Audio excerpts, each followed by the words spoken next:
بسم اللہ الرحمن الرحیم نحمدہ و نصلی علی رسولہ الکریم اما بعد۔ اسلامک ٹیچر کے ویورز اور سبسکرائبر کو ہماری پوری ٹیم کی طرف سے السلام علیکم ورحمۃ اللہ وبرکاتہ۔ ہماری کئی بہنوں نے اور بھائیوں نے کمنٹس میں رزق کی تنگی کے حوالے سے وظائف کا پوچھا ہے اور اعمال کا پوچھا ہے، تو آج انشاءاللہ ہم اس کے بارے میں بات کریں گے۔ سب سے پہلے تو یہ جان لینا چاہیے کہ رزق جو لفظ ہے وہ عربی زبان کا ہے، اور عربی زبان میں روزی روٹی کے علاوہ اور بھی جتنے طرح کے انعامات اللہ تعالیٰ کے ہمارے اوپر ہیں اور عنایات ہمارے اوپر ہیں، اس کے لیے بھی لفظ جو رزق ہے وہ بولا جاتا ہے۔ اس میں علماء نے کچھ تخصیص بھی کر دی ہے کہ 5 طرح کی جو چیزیں ہیں وہ رزق میں شامل ہیں، جس میں سب سے پہلے کھانا پینا، دوسرے نمبر پہ لباس، تیسرے نمبر پہ مکان، چوتھے نمبر پہ سواری، اور 5ویں نمبر پہ شادی۔ اگر مرد ہے تو اس کے لیے بیوی، عورت ہے تو اس کے لیے خامن۔ تو یہ چیزیں ساری رزق میں آتی ہیں۔ اکثر لوگوں کو ہم آج کل دیکھتے ہیں کہ وہ رزق کے معاملے میں انتہائی پریشان ہیں، اور اتنے پریشان ہیں کہ ڈپریشن کا شکار ہو چکے ہیں، اور انہیں کچھ سمجھ بھی نہیں آتی ہے کہ کیا ان کے لیے راستہ صحیح ہے، کیا راستہ غلط ہے۔ کئی تو اسی کشمکش میں غلط ہاتھوں میں چڑھ جاتے ہیں اور غلط ماحول میں چلے جاتے ہیں، نہ حلال کی تمیز کرتے ہیں نہ حرام کی تمیز کرتے ہیں، اپنی دنیا کو بھی تباہ کر دیتے ہیں اور اپنی آخرت کو بھی برباد کر لیتے ہیں۔ تو جو ہمیں قرآن پاک سے اور آقا علیہ الصلاۃ والسلام کے مبارک ارشادات سے جو ہمیں اعمال ملتے ہیں، اگر ہم ان کی طرف توجہ کریں تو ہماری یہ دنیا بھی سنور جائے گی، ہماری رزق کی تنگیاں بھی دور ہو جائیں گی، اور ہماری آخرت بھی سنور جائے گی۔ چنانچہ آپ علیہ الصلاۃ والسلام کا فرمان ہے کہ جو شخص 5 وقت نماز کا اہتمام کرے، جو شخص 5 وقت نماز کا اہتمام کرے تو اللہ تعالیٰ کا اس کے ساتھ وعدہ ہے کہ اللہ تعالیٰ اس کو 5 طرح کے انعامات عطا فرمائے گا، اور ان 5 انعامات میں سے سب سے پہلا جو انعام ہے وہ یہی ہے کہ اس کی رزق کی تنگی دور کر دی جائے گی۔ ہر بندہ پریشان ہے، دوسرے طرح کے وظائف کی طرف دوڑ رہے ہیں کہ مجھے یہ وظیفہ پتہ چل جائے، شارٹ کٹ کوئی پتہ چل جائے، لیکن جو آقا علیہ الصلاۃ والسلام کا ارشاد ہے اس میں کسی قسم کی کوئی شک کی کوئی گنجائش ہے ہی نہیں کہ اگر جو شخص 5 وقت نماز کا اہتمام کرے گا تو اس کی رزق کی تنگی دور کر دی جائے گی۔ پہلا انعام یہ۔ دوسرا، اس سے قبر کا عذاب ہٹا دیا جائے گا۔ تیسرا انعام، اس کو پورے صراط پر سے بجلی کی تیزی کی طرح گزار دیا جائے گا۔ چوتھا، اس کا نامہ اعمال اس کے دائیں ہاتھ میں دیا جائے گا۔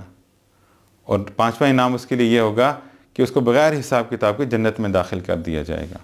تو یہ کتنا آسان اور کتنا پرسکون وظیفہ آپ علیہ الصلاۃ والسلام نے ہمیں بتا دیا کہ 5 وقت نماز کا اہتمام کریں۔ سب سے پہلے یہ، اور دوسرے نمبر پہ ہمیں صحابہ کی زندگی سے بھی ملتا ہے اس کے بارے میں کہ جب حضرت عبداللہ بن مسعود رضی اللہ عنہما بیمار ہوتے ہیں تو حضرت عثمان رضی اللہ تعالیٰ عنہ ان کے پاس تشریف لے جاتے ہیں اور جا کے ان سے پوچھتے ہیں کہ آپ کو میں کچھ مال دے دیتا ہوں جو آپ کے بعد آپ کی بیٹیوں کے کام آئے گا۔ تو عبداللہ بن مسعود رضی اللہ عنہ فرماتے ہیں کہ کیا تمہیں میرے بعد میری بیٹیوں کے فقر کا ڈر ہے؟ تو عثمان رضی اللہ عنہ فرماتے ہیں کہ ضرورت تو ان کو ہوگی۔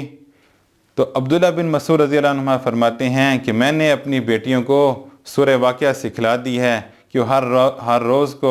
روز رات کو سونے سے پہلے وہ سورہ واقعہ کی تلاوت کر لیا کریں۔ جب تک وہ یہ تلاوت کرتے لیں گے تو ان کے اوپر میں نے آقا علیہ الصلاۃ والسلام سے یہ سنا ہے کہ جو ہر روز رات کو سونے سے پہلے سورہ واقعہ کی تلاوت کر لے گا، فقر و فاقہ اس کے قریب بھی نہیں آتا۔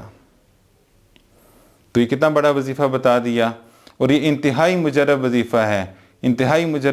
ہے کیونکہ آپ علیہ الصلاۃ والسلام کے مبارک ارشادات سے یہ ثابت ہے جو یہ عمل کرے گا اس کو ہو ہی نہیں سکتا ہے وہ کبھی فقر و فاقہ میں مبتلا ہو۔ رزق بھی اس کے دروازے پر آئے گا اور رزق کے اسباب بھی اس کے دروازے پر آئیں گے،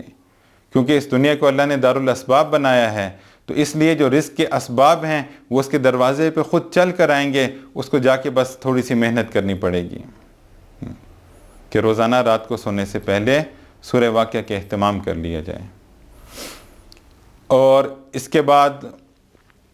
ایک اور وظیفہ ہے جو قرآن پاک کی آیت ہے،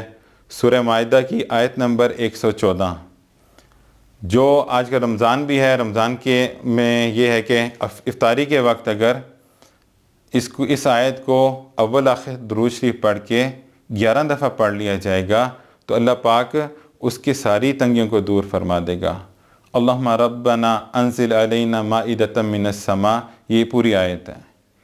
11 دفعہ افطار کے وقت اول آخر درود شریف پڑھ کے اس کو پڑھیں گے اور اللہ سے دعا کریں،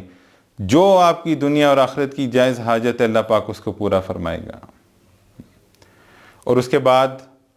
اللہ کے اسماء حسنہ میں سے بھی یا رزاق یا وہاب، جو روزانہ ان اسماء حسنہ کو 313 دفعہ اول آخر درود شریف کے ساتھ پڑھ لے گا،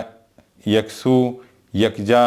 ایک جگہ پہ بیٹھ کے، تنہائی میں بیٹھ کے اور اللہ کی طرف متوجہ ہو کے اپنی تمام ضروریات کو، جائز حاجات کو اپنے ذہن میں رکھ کے ان اسماء کا ورد کرے گا تو انشاءاللہ اللہ کی ذات سے قوی امید ہے جلدی اس کو اس کے نتائج ملنا شروع ہو جائیں گے۔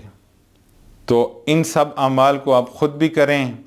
اور اپنے جتنے بھی متعلقین آپ کے پریشان ہیں رزق کی تنگی کی وجہ سے ان سب کو یہ اعمال بتائیں۔ قرآن سے بھی ثابت ہے، حدیث سے بھی ثابت ہے، اور اس کے بعد جو اسماء حسنہ سے بھی میں نے آپ کو بتا دیا، انشاءاللہ آپ کریں گے، آپ کو یہ دنیا میں بھی یہ وظائف نفع دیں گے اور مرنے کے بعد آخرت میں بھی یہ وظائف آپ کو نفع دیں گے۔ اس ویڈیو کو صدقہ جاریہ سمجھ کے آگے سے آگے شیئر کریں۔ وآخر دعوانا ان الحمد للہ رب العالمین۔